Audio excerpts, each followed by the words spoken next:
ओम शांति। आज 27 जुलाई 2026 की साकार मुरली के मधुर महावाक्यों में बाबा कहते तुम दुनिया में सबसे बड़ी भाग्यशाली आत्मा हो। बाबा के द्वारा हमें पढ़ने का मौका मिला है तो सबसे सौभाग्यशाली आत्मा हम हैं। तो बाबा कहते मन मना भाव ही सबसे बड़ी साधना है। कर्म और पढ़ाई दोनों में संतुलन रखना है।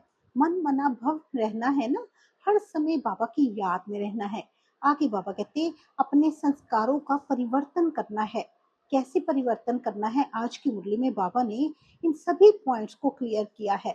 बाबा समझाते हैं कि अपने को चेंज करेंगे तभी दूसरों को चेंज करने के निमित्त बन पाएंगे ना। तो इसलिए आज बाबा ने मुरली में हमें क्या क्या समझानी दी है, क्या क्या सावधानियां दी हैं, उनको ध्यान पूर्वक सुनेंगे। बाबा कहते मीठे बच्चे, सारी दुनिया में तुम्हारे जैसा खुश नसीब कोई नहीं। तुम हो राज ऋषि, तुम रजाई के लिए राजयोग सीख रहे हो। प्रश्न है, निराकार बाप में कौन से संस्कार हैं जो संगम पर तुम बच्चे भी धारण करते हो? उत्तर है, निराकार बाप में ज्ञान के संस्कार हैं। वह तुम्हें ज्ञान सुनाकर पतित से पावन बना देते हैं, इसलिए उन्हें ज्ञान का सागर पतित पावन कहा जाता है।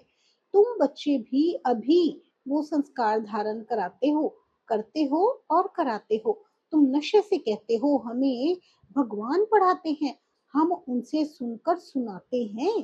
बाबा कहते तुम नशे से कहते हो ना कि हम हमें भगवान पढ़ाते हैं और हम उनसे सुनकर फिर सुनाते हैं। गीत है, आखिर वह दिन आया आज। ओम शांति। ओम शांति मीठे बाबा। बाबा कहते मीठे मीठे रूहानी बच्चों ने ये गीत सुना। ये महिमा किसकी है? एक बाप की। शिवाय नमः। ऊंचते ऊंच भगवान है ना। बच्चे जानते हैं वह हमारा बाप है, ऐसे नहीं कि हम सभी बाप हैं। गाया भी चाहता है सारी दुनिया ब्रदरहुड है। सन्यासी अथवा विद्वानों के कहने अनुसार ईश्वर सर्वव्यापी कहने से जैसे कि फादरहुड हो जाता है, ब्रदर होने से बाप तो सिद्ध होता है जिससे वर्षा मिलना है। फादरहुड है तो फिर वर्षे की बात ही नहीं है। अगर सभी फादर है तो फिर तो वर्षे की बात ही नहीं है। बच्चे जानते हैं कि हम सभी आत्माओं का बाप एक है। उनको कहा ही जाता है वर्ल्ड गॉड फादर। उनको क्या कहा जाता है? World God father. वर्ल्ड में कौन है? सभी ब्रदर्स हैं, आत्माएं हैं। सबका गॉड फादर एक ही है। उस बाप की सभी प्रार्थना करते हैं। एक की ही बंदगी व पूजा होनी चाहिए। तो उस बाप की सभी प्रार्थना करते हैं तो उस एक बाप की ही बंदगी व पूजा होनी चाहिए। वह है सतो प्रधान पूजा। ये भी समझाया है ज्ञान, भक्ति और वैराग्य। बाप ज्ञान देते हैं सदगति के लिए। सदगति कहा जाता है जीवन मुक्ति धाम को। ये आत्मा को बुद्धि में धारण करना है। हमारा घर शांति धाम है, उसको मुक्ति धाम, निर्वाण धाम भी कहा जाता है। सबसे अच्छा नाम है शांति धाम। यहाँ तो ऑर्गन्स होने के कारण आत्मा टॉकी में रहती है, बोलना पड़ता है।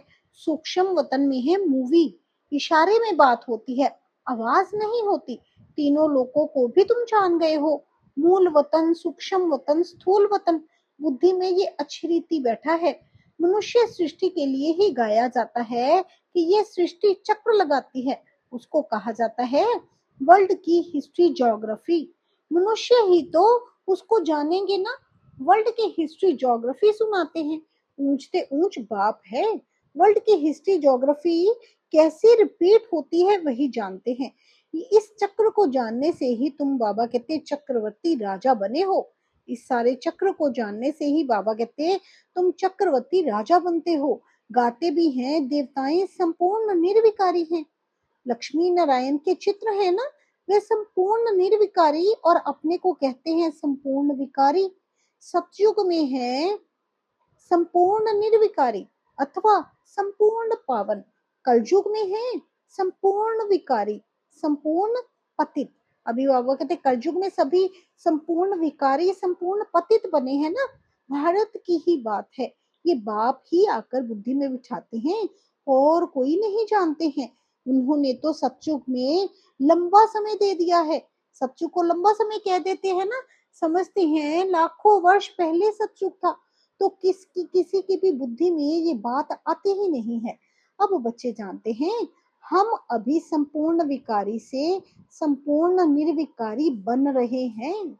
बाबा कहते अभी तुम सब बच्चे जानते हो ना कि हम अभी संपूर्ण विकारी से संपूर्ण निर्विकारी बन रहे हैं। संपूर्ण पतित से संपूर्ण पावन बनना है।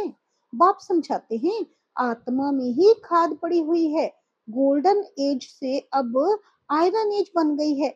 ये आत्मा की भेंट की जाती है। ये अच्छी रीति समझना है। तुम बच्चे बहुत खुश नसीब हो। तुम्हारे जैसा खुश नसीब कोई और नहीं। अभी तुम राजयोग में बैठे हो। तुम राज ऋषि हो। रजाई के लिए कभी कोई पढ़ाई होती है क्या? बाबा कहते रजाई के लिए कभी कोई पढ़ाई होती है क्या? बैरिस्टर बनाएंगे परंतु विश्व का महाराजा कौन बनाएंगे? बाप के सिवाय कोई बना ना सके। यहाँ महाराजा तो कोई है नहीं। सत्सुख के लिए तो जरूर चाहिए, किसको जरूर आना पड़े। बाप कहते हैं मैं आता हूँ तब जब भक्ति पूरी होनी होती है। बाबा कहते मैं तब आता हूँ जब भक्ति पूरी होनी होती है। अब भक्ति पूरी हुई और कोई बात उसमें उठा नहीं सकते। हमको बाप बैठ पढ़ाते हैं, ये नशा होना चाहिए। सबसे बड़ा नशा किस बात में होना चाहिए कि हमें बाबा बैठ पढ़ाते हैं। हम आत्माओं को निराकार बाप परम पिता परमात्मा शिव पढ़ाते हैं। शिव को तो कोई जानते ही नहीं। अब तुम बच्चे जानते हो बाबा फिर से स्वर्ग की रजाई स्थापन कर रहे हैं।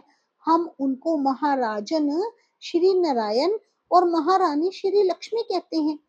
भक्ति मार्ग में सत्यनारायण की कथा सुनाते हैं, अमर कथा और तीसरी की कथा। बाप तीसरा नेत्र भी देते हैं। नर से नारायण बनने की कथा सुनाई जाती है। वही बातें जो पास्ट हो जाती हैं वे फिर भक्ति मार्ग में काम आती हैं। अभी तुम बच्चे समझते हो बाबा हमको स्वर्ग का मालिक बनाते हैं। हम हकदार हैं। बाबा कहते अभी तुम बच्चे समझते हो ना कि बाबा हमको स्वर्ग का मालिक बनाते हैं। हम हकदार हैं क्योंकि बाबा के बच्चे बने। तो बाबा कहते जैसे ही आपने बाबा को जाना पहचाना और चुना तो हमें बाबा ने है, लेकिन हमने भी तो बाबा को पहचाना निश्चय रखा तो आप हकदार बन गए। भगवान तो स्वर्ग का रचयिता है ना। हम भगवान की संतान हैं तो हम स्वर्ग में क्यों नहीं हैं? कलयुग में क्यों पड़े हैं? परम पिता परमात्मा तो नई दुनिया रचते हैं। पुरानी दुनिया थोड़ी भगवान रचते हैं। पहले नई दुनिया बनाते हैं, उसके बाद फिर पुरानी को तोड़ेंगे। तुम जानते हो हम सतयुग के लिए राज्य ले रहे हैं। सतयुग में कौन होंगे? इन लक्ष्मी नारायण की डायनेस्टी होगी। और भी तो राजाएं होंगे ना, जिसकी निशानी है विजय माला। बाबा कहते फिर और भी तो राजाएं होंगे ना, जिसकी निशानी क्या है? विजय माला। क्योंकि अकेले दो ही थोड़ी होंगे लक्ष्मी नारायण, और राजाएं भी होंगे तो फिर विजय माला में आते जाएंगे। बच्चे जानते हैं अभी हम विजय माला में पिरोने के लिए पुरुषार्थ कर रहे हैं। दुनिया में माला का अर्थ कोई नहीं जानते कि ये क्यों पूजी जाती हैं। ऊपर में फूल कौन होता है? माला को फेरते फेरते फिर फूल को नमस्ते करते हैं, फिर माला फेरेंगे। माला बैठ सिमरते हैं कि कहाँ बाहर ख्यालात ना जाए। अंदर राम राम की धुन लगाते हैं जैसे बाजा बजता है, परंतु बहुत प्रैक्टिस करते रहते हैं। ये सब है भक्ति मार्ग की बातें। हाँ, बहुत भक्ति करने वाले सिर्फ कोई विकर्म नहीं करेंगे। बाबा कहते हैं जो बहुत भक्ति करते हैं फिर वो कोई विकर्म नहीं करेंगे। उनको फिर डर रहता है ना, बाबा का ध्यान रहता है। जो भक्ति भी करते हैं भले वो उनको शिव बाबा की पूरी पहचान नहीं, लेकिन वो भक्ति में ऐसे मगन होते हैं और डरते हैं और कोई भी फिर विकर्म नहीं करते, क्योंकि उनका सारा समय फिर माला वगैरह चलाने में ही चलता है ना। माला फेरते रहते हैं, सिमरते रहते हैं। आगे बाबा कहते बहुत भक्ति करने वाले के लिए समझेंगे कि ये सत्यवादी होगा। मंदिर में माला रखी होगी, माला फेरते मुख से राम राम कहते रहेंगे। बहुत लोग समझते हैं भक्ति में पाप नहीं होता। कहते हैं नोंदा भक्ति से मनुष्य मुक्त हो जाते हैं, परंतु होता कुछ भी नहीं। ये एक नाटक है। उसमें सतो प्रधान सतो रजो तमो में सबको आना ही है। वापिस एक को भी नहीं जाना है। जैसे ऊपर में जगह खाली हो जाती है वैसे यहाँ भी बहुत खाली जगह हो जाएगी। दिल्ली में आसपास मीठी नदियों पर राजधानी होती है, समुंदर की तरफ नहीं होती है। ये बॉम्बे आदि होंगे नहीं। वह तो पहले मच्छी मियानी थी, मछली फंसाने वाले वहां रहते थे। अभी तो समुंदर को किनारा कितना सुखाया है। अभी तो बाबा कहते फिर समुंदर को कितना सुखाया है, फिर भी मच्छी मियानी होगी। सतयुग में तो बॉम्बे होती नहीं, वहां कोई पहाड़ियां आदि भी नहीं होती। वहां पर बाबा कहते कोई पहाड़ियां आदि भी नहीं होती, कहाँ जाने की दरकार ही नहीं होती। यहाँ मनुष्य थकते हैं तो जाते हैं रेस्ट लेने। सतयुग में थकने करने की कोई प्रकार की तकलीफ नहीं होती। तुम स्वर्गवासी बन जाते हो, रिंचक भी तकलीफ नहीं होती। बाबा कहते सतयुग में तो कोई थकने की तकलीफ ही नहीं होती। बाबा कहते तुम स्वर्गवासी बन जाते हो, रिंचक भी तकलीफ नहीं होती, माना जरा भी तकलीफ नहीं होती। तो अब बच्चों को बाप की श्रीमत पर चलना है। बाप कहते हैं मीठे लाडले बच्चों, शरीर निर्वाह अर्थ धंधा आदि तो करना है। स्कूल में स्टूडेंट पढ़कर फिर घर में जाकर पढ़ते हैं, घर का कामकाज भी करते हैं। ये भी ऐसे है। इस पढ़ाई में तो तुमको कोई तकलीफ नहीं है। उस पढ़ाई में कितनी सब्जेक्ट होते हैं, यहाँ तो एक पढ़ाई और एक ही पॉइंट है, मन मना भव। इससे तुम्हारे पाप नाश होंगे। भगवानुवाच है ना, ये समझते हैं गीता भगवान ने द्वापर में सुनाई, परंतु द्वापर में सुनाकर क्या करेंगे। श्री कृष्ण के चित्र में लिखत बहुत अच्छी है। ये लड़ाई तो एक निमित्त है, सब मरेंगे तब तो वापस मुक्ति जीवन मुक्ति में जाएंगे ना। सो भी सिर्फ लड़ाई में थोड़ी मरेंगे, अनेक प्रकार की क्लैमिटीज होंगी। बाबा कहते रहते हैं ना कि नेचुरल क्लैमिटीज भी होंगी, अकेली लड़ाइयां नहीं लगेंगी, क्लैमिटीज भी होंगी। बच्चों को कोई दुख नहीं होना चाहिए। मनुष्य का हार्ट फेल होता है तो उसमें कोई दुख नहीं होता है। मौत हो तो ऐसा बैठे बैठे हार्ट फेल हुआ, खल्लास, जब तक डॉक्टर आए आत्मा निकल जाती है। अब तो सबका मौत होना है। पिछाड़ी में ना हॉस्पिटल, ना डॉक्टर रहेंगे, ना क्रियाक्रम करने वाले रहेंगे, कुछ भी नहीं होगा। बाबा पूरा पिछाड़ी का भी सीन दिखा रहे हैं ना कि पिछाड़ी में ना तो हॉस्पिटल होंगे, ना डॉक्टर रहेंगे, ना क्रियाक्रम करने वाले रहेंगे, कुछ भी नहीं होगा। सबके प्राण तन से निकलेंगे, मूसलाधार बरसात पड़ेगी। मौत में कोई देर थोड़ी लगेगी। कोशिश कर रहे हैं ऐसे बॉम्ब्स बनाए जो मनुष्य फट से मर जाए। ऐसे ऐसे बॉम्ब्स बनाते रहते हैं, बॉम्ब्स की इम्प्रूवमेंट करते रहते हैं। ये ड्रामा में नूंद है, ड्रामा में बना बनाया खेल है। कल्प कल्प विनाश होता है। सतयुग में तुमको ये ज्ञान रहेगा नहीं। बाबा कहते सतयुग में फिर तुमको ये ज्ञान रहेगा ही नहीं, बाप को ही आकर ज्ञान देना है। स्थापना हो गई है, फिर ज्ञान की बात ही नहीं रहती। बाबा कहते जब स्थापना हो जाती है फिर तो ज्ञान की बात ही नहीं रहती। फिर जब रावण राज्य शुरू होता है तो भक्ति शुरू होती है। अब भक्ति पूरी होती है, अब तुमको योग बल से पावन बनना है। बाबा कहते हैं अब भक्ति की रात जो है वो पूरी होती है, अब तुम्हें योग बल से पावन बनना है। पावन बनने से ही सुख धाम शांति धाम में जा सकते हैं। चार्ट रखना पड़े, ये तो समझ गए हो। हमको बाप को याद कर तमो प्रधान से सतो प्रधान यहाँ बनना है। ऐसे कोई शास्त्र आदि में लिखा हुआ नहीं है। बच्चों ने गीत सुना, आखिर वे दिन आया आज जबकि भारतवासी फिर राजाओं के राजा बनते हैं, राजाओं के राजा अथवा महाराजा बनते हैं। पीछे त्रेता में होते हैं राजा रानी, पहले सतयुग में महाराजा महारानी होते हैं ना, पीछे बाबा कहते त्रेता में फिर रह जाते हैं राजा रानी। फिर जो पूज्य महाराजा महारानी थे वह द्वापर में वाम मार्ग में आकर पुजारी बन जाते हैं। आपे ही पूज्य आपे ही पुजारी हो जाते हैं। बाप कहते हैं मैं पुजारी नहीं बनता हूँ, देवताएं पूज्य होते हैं, मैं नहीं बनता, ना ही पुजारी बनता हूँ। भारतवासी देवी देवताओं के ही मंदिर बनाकर उनका पूजन करते हैं। लक्ष्मी नारायण जो पहले पूज्य थे फिर भक्ति मार्ग में वही शिव बाबा के पुजारी बनते हैं। जिस शिव बाबा ने महाराजा महारानी बनाया उनके फिर मंदिर बनाकर पूजा करते हैं। भिखारी भी कोई फट से नहीं बनते हैं, आहिस्ते आहिस्ते बनते हैं। निशानी भी देवताओं की वाम मार्ग में दिखाते हैं। जो पूज्य लक्ष्मी नारायण थे वही फिर पुजारी बन जाते हैं। पहले पहले शिव का मंदिर बनाते हैं, उस समय तो हीरो को कट कराए लिंग बनाते हैं पूजा के लिए।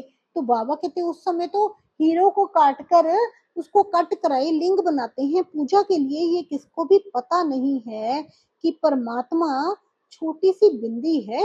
ये तुम अभी समझते हो कि बड़ा लिंग नहीं है। मंदिर तो बहुत बनाएंगे, राजा को देख प्रजा भी ऐसे करेगी। पहले पहले शिव बाबा की पूजा होती है, उनको कहा जाता है अव्यभिचारी सतो प्रधान पूजा। फिर सतो रजो तमो में आते हैं। तुम रजो तमो में आए हो तो नाम ही हिंदू रख दिया है। असुल थे देवी देवताएं। बाबा कहते असुल तो तुम देवी देवताएं थे। बाप कहते तुम असुल देवी देवता धर्म के हो, परंतु तुम बहुत पतित बन गए हो, इसलिए अपने को देवता कहला नहीं सकते हो क्योंकि अपवित्र हो। बाबा याद दिला रहे हैं कि तुम ही देवी देवता थे, परंतु तुम बहुत पतित बन गए हो, इसलिए अपने को देवता कहला नहीं सकते क्योंकि अपवित्र हो। हिंदू नाम तो बहुत देरी से रखते हैं। अभी तुम समझते हो हम सो पूज्य थे, अभी संगम युग पर ना पूज्य हैं ना पुजारी हैं। तुम क्या करते हो, श्रीमत पर पूज्य बन रहे हो, औरों को भी बना रहे हो। तुम हो ब्राह्मण, तुम्हारी आत्मा पवित्र होती जाती है। पूरा पवित्र होंगे तो ये पुराना चोला छोड़ना पड़ेगा। बाप कहते हैं बिल्कुल सहज है, बूढ़ी माताओं को धारणा नहीं होती है। बाप कहते हैं ये तो समझते हो कि हम आत्मा हैं, आत्मा में ही अच्छे व बुरे संस्कार होते हैं। आत्मा ने जो कर्म किया वह दूसरे जन्म में भोगना होता है। बाप भी आत्माओं से बात करते हैं। बाप कहते हैं हे बच्चे, आत्म अभिमानी बनो। निराकार शिव बाबा निराकारी आत्माओं को पढ़ाते हैं। निराकार बाबा में ज्ञान के संस्कार हैं, शरीर तो उनको है नहीं, तो वह ज्ञान का सागर पतित पावन है, उनमें सब गुण है। बाप कहते हैं मैं आकर तुम बच्चों को पावन बनाता हूँ। युक्ति कितनी सहज है, अक्षर ही एक है, मन मना भव माम एकम याद करो। मन ही मन एक बाबा को याद करना है, याद से ही तुम्हारे विकर्म विनाश होंगे। तो बाबा कहते बस याद करना है, एक बाबा को ही याद करते रहना है। ये भी जानते हो अभी हम ब्राह्मण हैं, फिर सूर्यवंशी चंद्रवंशी वैश्य शूद्रवंशी बनेंगे। हम ही इस 84 के चक्र में आएंगे, ऊपर से नीचे उतरेंगे, फिर बाबा आएंगे। बरोबर ये सृष्टि का चक्र फिरता रहता है। सृष्टि ये पुरानी होती है तो फिर बाबा आते हैं नई बनाने। ये तो बुद्धि में बैठता है ना, ये चक्र बुद्धि में फिरना चाहिए। अब तुम स्वदर्शन चक्रधारी बनते हो, जिससे फिर जाकर चक्रवर्ती राजा बनेंगे। बाबा कहते अभी तुम स्वदर्शन चक्रधारी बनते हो, जिससे फिर तुम आगे जाकर चक्रवर्ती राजा बनेंगे। अच्छा, मीठे मीठे सिक्के लधे बच्चों प्रति माता पिता बाप दादा का याद प्यार और गुड मॉर्निंग। रूहानी बाप की रूहानी बच्चों को नमस्ते। हम सब रूहानी बच्चों की रूहानी माता पिता बाप दादा जी को गुड मॉर्निंग, नमस्ते, ओम शांति। शुक्रिया मेरे बाबा, शुक्रिया। धारणा के लिए मुख्य सार है, पहला पॉइंट है श्रीमत पर पूज्य बनना है। आत्मा में जो बुरे संस्कार आ गए हैं उसे ज्ञान योग से समाप्त करना है, संपूर्ण निर्विकारी बनना है।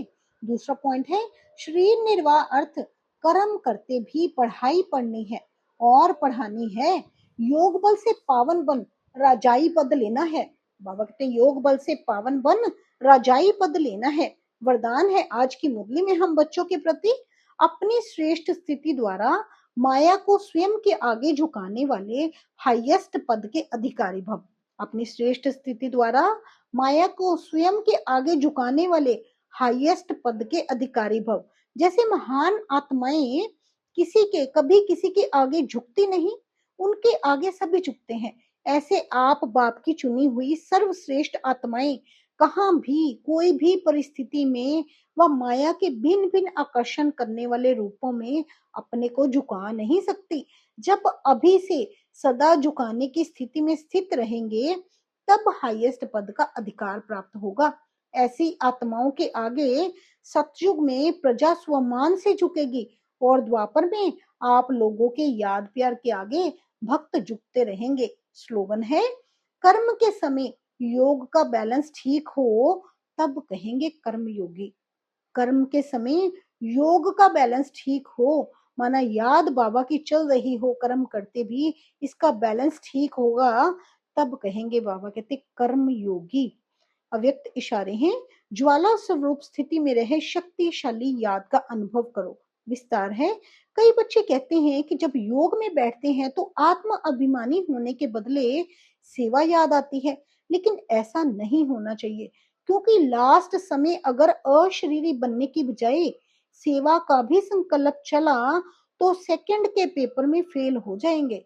उस समय सिवाय बाप के निराकारी, निर्विकारी, निरहंकारी और कुछ याद नहीं। सेवा में फिर भी साकार में आ जाएंगे। इसलिए जिस समय जो चाहे वह स्थिति हो, नहीं तो धोखा मिल जाएगा। अगर बाबा कहते सेवा जिस समय जो स्थिति चाहो, अगर वो स्थिति ना बने तो फिर धोखा मिल जाएगा। इसलिए अपनी स्थिति पर विशेष ध्यान करते हर पल बस बाबा की याद में रहना है। हर पल बाबा कहते ना, बस मन मना भव माम एकम याद करो, क्योंकि तुमसे खुश नसीब तो और कोई दुनिया में है ही नहीं। बाबा सम्मुख हमें पढ़ाते हैं, रोज हमें परम धाम से बाबा हमें पढ़ाने आते हैं, तो हमारे से खुश नसीब और कोई कैसे होगा। तो लोग तो कितनी कितनी दूर ढूंढने जाते हैं, बाबा को पहचान भी नहीं है लेकिन ढूंढने जाते हैं, धक्के खाते हैं। हमें तो बाबा सम्मुख बैठकर पढ़ाते हैं। तो बाबा कहते हैं खुद भी पढ़ना है, सर्विस में लगना है और दूसरों को भी आगे पढ़ाते चलना है। अच्छा जी, शुक्रिया मेरे बाबा, शुक्रिया रोज मुरलियों में इतनी समझानी देने के लिए। बाबा आपका बहुत बहुत शुक्रिया। ओम शांति, ओम शांति।